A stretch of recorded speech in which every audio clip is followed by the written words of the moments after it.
ಕಸ ಎಸೆದವರಿಗೆ ಅಂಗಳದಲ್ಲೇ ಶಾಸ್ತಿ. ಹಾಸನ ನಗರಸಭೆ full action. ನಿಮ್ಮ ಕಸ ನಿಮ್ಮ ವಿಳಾಸ. ರಸ್ತೆ ಬದಿ ಕಸ ಹಾಕಿದವನ ಮನೆಗೆ ಬಂತು ರಿಟರ್ನ್ ಗಿಫ್ಟ್. ದಂಡ ಹಾಕೋ ಕಾಲ ಮುಗೀತು. ಈಗ ನೇರವಾಗಿ ಅಂಗಳಕ್ಕೆ ಕಸ ಸುರಿಯೋ ಆಟ ಶುರು.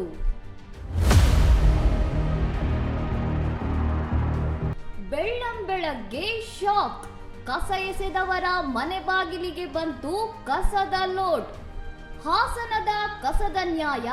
ರಸ್ತೆಯಲ್ಲಿ ಎಸೆದರೆ ಅಂಗಳದಲ್ಲಿ ಪ್ರತ್ಯಕ್ಷ. ಹುಷಾರ್, ನಿಮ್ಮ ಕಸಕ್ಕೆ ಈಗ ಕಾಲು ಬಂದಿದೆ. ಅದು ನಿಮ್ಮ ಮನೆ ಬಾಗಿಲನ್ನೇ ಹುಡುಕಿಕೊಂಡು ಬರ್ತಿದೆ.